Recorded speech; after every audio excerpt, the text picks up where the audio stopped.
Next आता है अपना क्लासिफिकेशन ऑफ कार्बोहाइड्रेट। तो इसमें क्या है कि मेनली क्लासिफाइड किया गया है कार्बोहाइड्रेट को 3 टाइप्स में। तो फर्स्ट वन है मोनोसेकेराइड, सेकंड है डाइसेकेराइड, थर्ड है आपका पॉलीसेकेराइड। तो जो हमारा मोनोसेकेराइड है, जो फर्स्ट हमारा मोनोसेकेराइड है, उसको हम सिंपल शुगर के नाम से भी जानते हैं।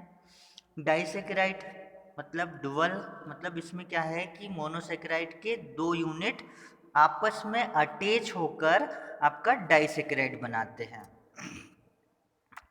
थर्ड है आपका polysaccharide, many molecules of simple sugar, मतलब सिंपल शुगर क्या हो गया हमारा मोनोसेकेराइड। तो मोनोसेकेराइड के बहुत सारे मॉलिक्यूल्स मिलकर पॉलीसेकेराइड बनाते हैं। तो फर्स्ट वन हम देखते हैं कि कैसे बनता है।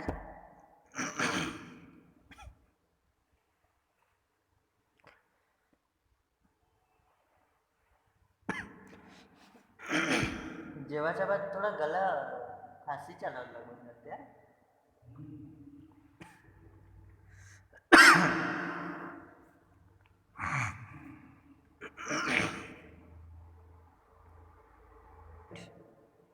Monosaccharide is a simple sugar molecules. ये क्या है कि सिंपल शुगर है, इसमें मोनोसेकेराइड सिंपल शुगर एक ही यूनिट है। इसमें that is not hydrolysis to simple compound. Monosaccharide जो है सिंपल कंपाउंड में हाइड्रोलिसिस नहीं होता है, टूटता नहीं है। दिस मोनोसेकेराइड में सर्टेन 2 to 10 कार्बन एटम्स। इसमें क्या होता है कि मोनोसेकेराइड में भी कंटेन, मतलब इसका कंटेन जो है 2 से 10 कार्बन एटम इसमें जुड़े होते हैं। दिस आर कार्ड बायोप्स मतलब 2 कार्बन, ट्रायोस मतलब 3 carbon, Tedros means 4 carbon, pentose means 5th carbon, hexose means 6 carbon. ये जो है ये केमिस्ट्री की काउंटिंग है, जो कि कितने कार्बन एटम्स जुड़े हैं। तो इसमें देखते हैं, जैसे मोनोसेकेराइड में हमने देखा बॉयस है तो इसमें 2 कार्बन्स है, ट्रायस है तो 3 कार्बन जुड़े हुए हैं, टेट्रोस है तो आपके 4 कार्बन्स है, पेंटोस अगर चेन बनाता है तो वो उसमें हमारे कार्बन कितने होते हैं, 5 होते हैं। अब वैसे ही इसमें जो है मोनोसेकेराइड के अंदर भी कुछ सब डिवीज़न दिए गए हैं। तो in human being nutrition only hexose are important. हमारे जो ह्यूमन बींग्स में, मतलब हमारे मनुष्यों में जो हेक्सोस है वही इम्पोर्टेंट है, वही हमारे पोषण में कार्बोहाइड्रेट जो हमारे पोषण में यूज में आता है या यूज होता है वो हेक्सोस है। तो जो कि 2 डिवीज़न में प्रेजेंट होता है हेक्सोस, जो है आपका एल्डोज में डिवाइड होता है और कीटोन्स में। तो कीटोन्स हमारे लिए रिस्पॉन्सिबल उतने नहीं हैं, उपयोगी नहीं हैं, बट एल्डोज जो है वो ह्यूमन बींग्स के पोषण में, न्यूट्रिशन में हेल्प करते हैं। तो वो किन रूपों में करता है? तो फर्स्ट है ग्लूकोज, सेकंड है आपका गैलेक्टोज, और थर्ड वन है आपका मेनोज। तो हम सबसे पहले मोनोसेकेराइड में ग्लूकोज को पढ़ते हैं।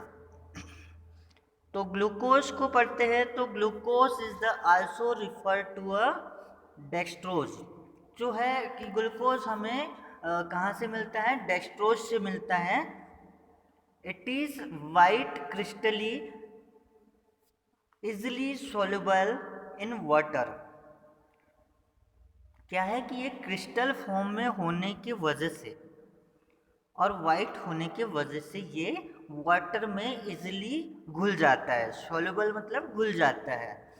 With sweet taste found the sweet fruit. और इसका जो हम देखते हैं कि इसका जो टेस्ट होता है वो स्वीट होता है, और ये अधिकतर स्वीट फ्रूट्स में भी प्रेजेंट होता है, जैसे ऑरेंज हो गया और ग्रेप्स हो गया। Glucose is readily observe from the stomach. क्या है कि ये ग्लूकोज को स्टोमच एब्जॉर्ब कर लेता है। नेक्स्ट आपका आता है फ्रक्टोज। तो फ्रक्टोज में देखते हैं, known as fruit sugar is also called levulose.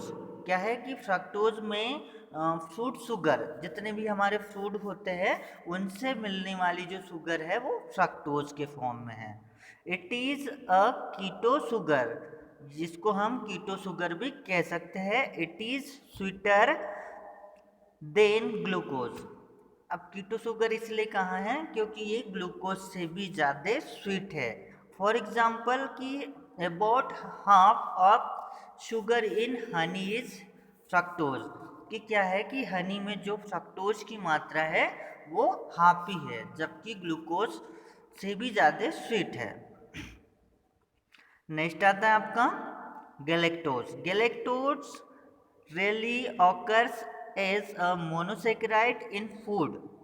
क्या है कि हमारा जो गैलेक्टोज है ये हमें फूड से जो भी ग्लूकोज मिल रहा है वो किस रूप में मिल रहा है, वो गैलेक्टोज फॉर्म में मिल रहा है। It is only source being from hydrolysis of lactose. क्या है कि लैक्टोज का हाइड्रोलिसिस होगा, जब वो टूटेगा या फिर हाइड्रोलिसिस होगा तब हमें गैलेक्टोज के रूप में मिलेगा। नेक्स्ट आता है आपका mannose. Mannose does not occur free in nature. क्या है कि मेनोज फ्री नेचर में हमें अवेलेबल नहीं होता है। It is limited distribution in food, is poorly absorbed and it little consequence in nutrition. क्या है कि मेनोज जो होता है वो हमें इजीली मतलब फ्री नेचर में नहीं प्रेजेंट होता है। इसकी जो लिमिट है डिस्ट्रीब्यूशन इन फूड, ये क्या है कि हमारे फूड में इसको डिस्ट्रीब्यूट या बांटा जाता है एक थोड़े से रूप में, कम रूप में इसको बांटा जाता है, और यह जो है हमारे न्यूट्रिशन में इसका जो छोटा ही अंश है जिसका हम उपयोग करते हैं। नेक्स्ट है आपका कार्बोहाइड्रेट का सेकेंड क्लासिफिकेशन में आता है डाइसेकेराइड। अब डाई मतलब होता है दो, टू, डाई मतलब टू मॉलिक्यूल्स। अब वो किसके, वो है आपके टू मॉलिक्यूल से मिलकर बनता है डाइसेकेराइड। मोनोसेकेराइड के टू मॉलिक्यूल से मिलकर बन रहा है आपका डाइसेकेराइड। तो इसको पढ़ते हैं। Disaccharide are those carbon which are composed of two monosaccharide unit. क्या है कि डाइसेकेराइड जो है आपके दो मोनोसेकेराइड यूनिट से कंपोज्ड हुआ है, मतलब बना हुआ है।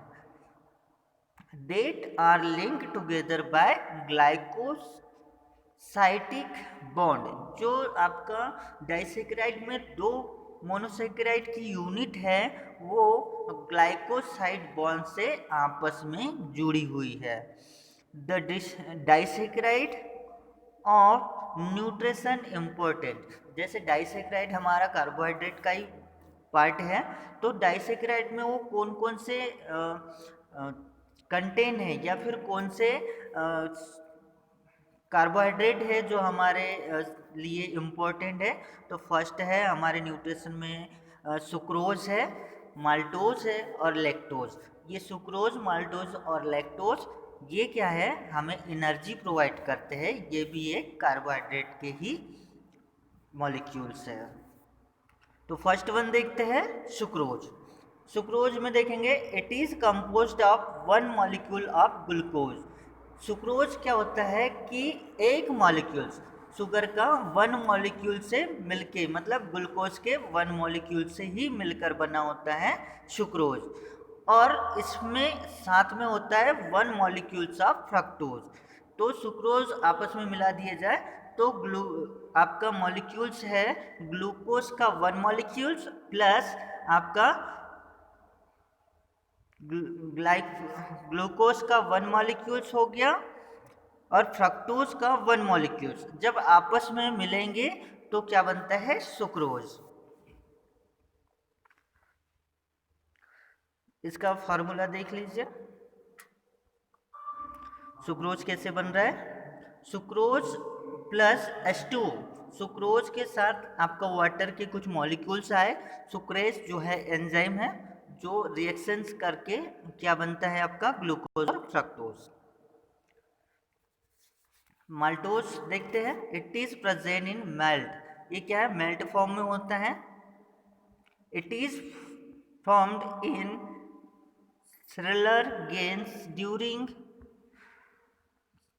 germination by the hydrolysis of starch in the mouth and in small intestine। क्या होता है कि जब माल्टोज का हाइड्रोलिसिस होता है, माल्टोज का हाइड्रोलिसिस होगा किसमें, माउथ और इंटेस्टाइन में। जब इसका हाइड्रोलिसिस होगा तो आपको क्या मिलेगा, ग्लूकोज और ग्लाइकोज।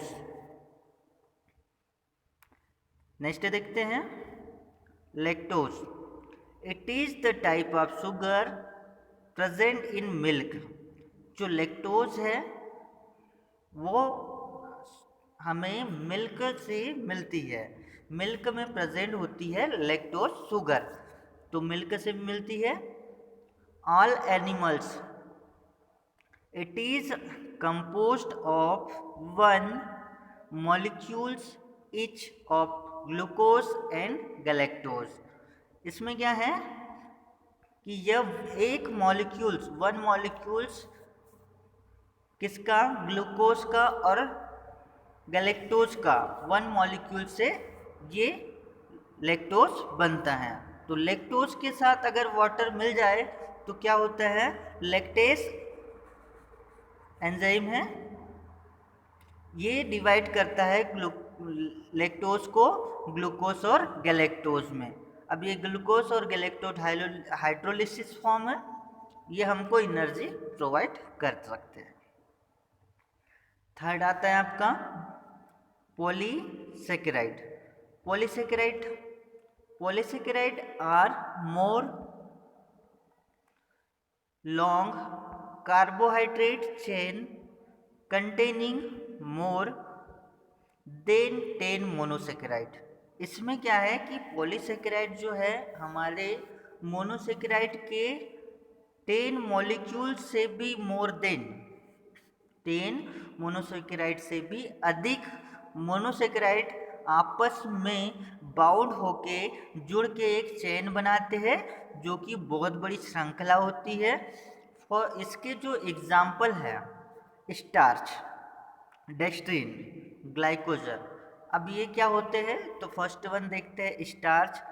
Starch are complex compound with relatively high molecule weight. जो आपका स्टार्च है वो कॉम्प्लेक्स मतलब बहुत ही जटिल कंपाउंड श्रृंखला विद द रिलेटिवली मतलब इसका जो मॉलिक्यूलर वेट है वो बहुत ज़्यादा हाई है। Starch is the storage form of energy in plant. जो हम स्टार्च है ये एक एनर्जी का सोर्स है जो कि संरक्षित मतलब उसको स्टोर किसमें कर रहता है, प्लांट में। It is composed of long chain of glucose molecules. ये क्या करता है कि बहुत लंबी श्रृंखला बनाता है किसकी, ग्लूकोज मॉलिक्यूल्स की। इन द स्ट्रेंथ और ब्रांचिंग अरेंजमेंट, ये क्या है कि अपना बहुत सारा ब्रांचिंग शाखाएं बनाता है और मैनेज अरेंज करता है। It is occur in 2 main form. ये क्या होता है आपका स्टार्च मेनली 2 फॉर्म में पाया जाता है। तो कौन से है, एमाइलेज और एमिलोपेक्टिन, ये 2 फॉर्म में आपको स्टार्च मिलता है। नेक्स्ट आता आपका डेक्स्ट्रिन। डेक्स्ट्रिन क्या है, this are intermediate product in the hydrolysis of starch and contain of shorter chain of glucose unit. Dextrin क्या है? इंटरमीडिएट प्रोडक्ट, मतलब बीच में बनने वाला एक प्रोडक्ट है। कब बनता है? जब हाइड्रोलिसिस होता है स्टार्च का जब हाइड्रोलिसिस होता है तो ये मध्य में बनने वाला एक प्रोडक्ट है जो कि ग्लूकोज की बहुत सारी जो चेन है उस चेन के यूनिट से मिलता है या मिलकर बनता है। Some dextrin are product when flour in the front end or to tested। ये क्या है कि ये बहुत स्टार्च के इंटरमीडिएट से मिलकर बना हुआ है। नेक्स्ट आता आपका glycogen. It is also called animal starch. हम इसको एनिमल स्टार्च के भी नाम से जानते हैं। Means that store from carbohydrate in animals, कि यह जो कार्बोहाइड्रेट है ये बाय द एनिमल्स हमें प्राप्त होते हैं। Glycogen is composed of long highly branches. क्या है कि जो आपका ग्लाइकोजन है वो बहुत ही लंबी श्रृंखला और हाई ब्रांचेस, बहुत सारी चेन बनाता है। किसकी? ग्लूकोज मॉलिक्यूल्स की। It is rapidly synthesize from glucose in the liver and muscles. ये क्या है? रैपिडली मतलब बार बार संरक्षित हो जाता है या स्टोर हो जाता है किसमें? लीवर और मसल्स में। नेक्स्ट देखते हैं फंक्शन। कार्बोहाइड्रेट के क्या फंक्शन होते हैं? तो फर्स्ट वन हम देखते हैं source of energy. Each gram of carbohydrate provide 4 kilocalorie of energy when oxidation। जब ग्लूकोज के एक मॉलिक्यूल्स का ऑक्सीडेशन होता है तब हमें 4 किलो कैलोरी एनर्जी प्रोवाइड होती है। तो ये क्या हो गया आपका फर्स्ट फंक्शन कि ये एनर्जी का बहुत अच्छा सोर्स है। क्या? कार्बोहाइड्रेट। नेक्स्ट देखते हैं सेकेंड है प्रोटीन स्पेयरिंग एक्शन। इसमें क्या है? The body use carbohydrate as a source of energy. जो हमारी बॉडी है कार्बोहाइड्रेट को एनर्जी के रूप में यूज करती है। Thus sparing protein from tissue building and repairing. क्या है कि ये प्रोटीन के साथ मिलकर हमारी जो टिश्यूज है टिश्यू को बिल्डअप करता है, मजबूत करता है और साथ में हमारी जो सेल्स है जो कि डैमेज हो चुकी है उसको रिपेयर भी करता है।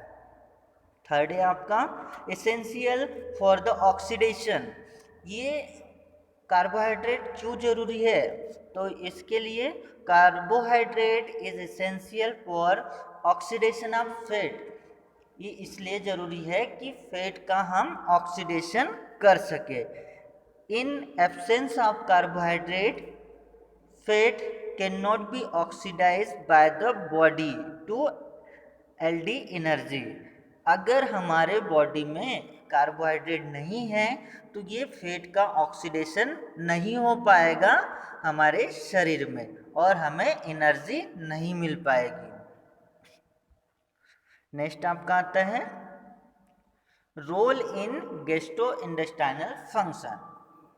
Lactose promotes the growth of certain disable bacteria in the small intestine which bring about the synthesis of certain B complex vitamin।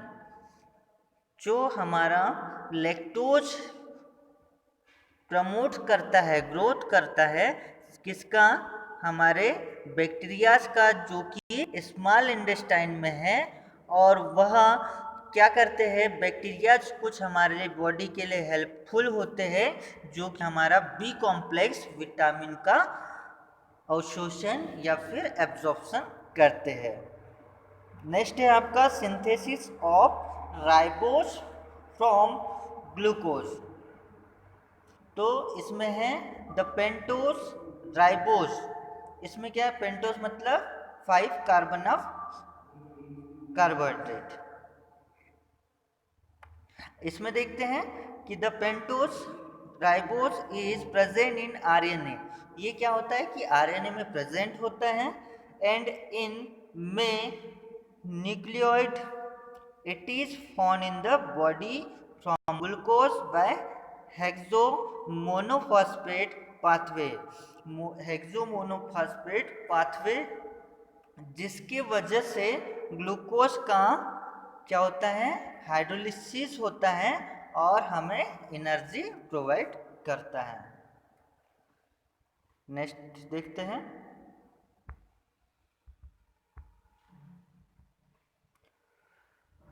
Next आता है आपका डाइजेशन एंड एब्जॉर्प्शन। तो फर्स्ट देख लेते हैं हम डाइजेशन।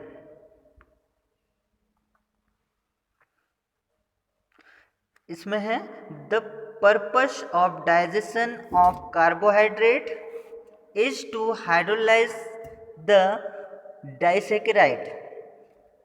कि यह कार्बोहाइड्रेट का डाइजेशन इसीलिए जरूरी है कि इसके डाई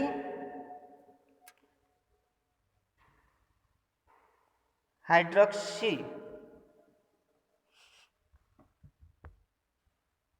डाइसेकेराइड जो है हमारा कार्बोहाइड्रेट का जो कंटेन है, इसका हाइड्रोलिसिस होने के बाद डाइजेशन के पश्चात हमें एनर्जी प्रोवाइड होती है। The digestion of carbohydrate being in the mouth. क्या है कि कार्बोहाइड्रेट का डाइजेशन फर्स्ट स्टेज में हमारे माउथ से ही स्टार्ट हो जाता है। Where the enzyme salivary amylase break down starch. जहाँ पर हमारे माउथ में सलाइवरी एंजाइम जो उपस्थित है वो ब्रेक डाउन करता है किसको, स्टार्च को और dextrin by splitting of molecules to the disaccharide. ये क्या होता है कि स्टार्च को एमाइलेज एंजाइम ब्रेक डाउन करता है और मॉलिक्यूल्स को ब्रेक डाउन करने के पश्चात यह डाइसेकेराइड के माल्टोज फॉर्म में चेंज हो जाते हैं और हमें एनर्जी प्रोवाइड करते हैं। तो डाइजेशन इन माउथ देख लीजिए, ये स्टार्च है, ये सलाइवरी एमाइलेज माउथ से मिला और इससे स्टार्च से इसमें माल्टोज और डेक्स्ट्रीन में टूट गया और अब हमें एनर्जी प्रोवाइड कर सकते हैं। फिर इसका डाइजेशन स्मॉल इंटेस्टाइन में भी हो रहा है। जैसे हमारे माल्टोज है, मेलेट एंजाइम इसको ग्लूकोज में कन्वर्ट करते हैं। सुक्रोज है तो सुक्रेज एंजाइम सुक्रोज को ग्लूकोज और फ्रक्टोज में कन्वर्ट कर देते हैं। उसी प्रकार लैक्टोज जो है हमारा, लैक्टेज एंजाइम ग्लूकोज और गैलेक्टोज में कन्वर्ट करता है। ये हो गया आपका डाइजेशन। डाइजेशन कहाँ होता है, फर्स्ट तो हमारा माउथ में हो जाता है, देन स्मॉल इंटेस्टाइन में। अब देखते हैं absorption. Different monosaccharide are absorb into the mucosal cell. बहुत सारे तरह के मोनोसेकेराइड जो है वो एब्जॉर्ब किस में कर देते हैं, हमारी म्यूकोसल सेल में कर देते हैं।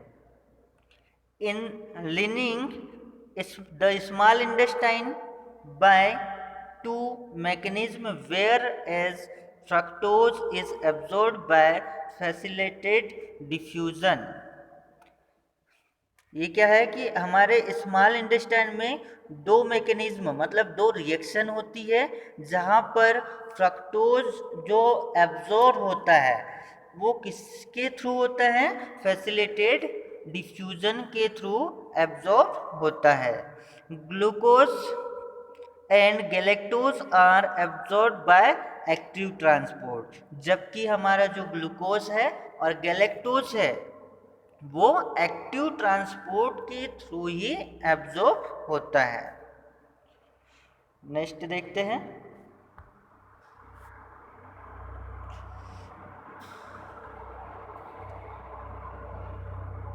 ये टॉपिक यहाँ पे होता है ख़त्म। आज का हमने कार्बोहाइड्रेट में पढ़ा है, कार्बोहाइड्रेट की definition, introduction, definition, classification, digestion and absorption, then carbohydrate का फंक्शन।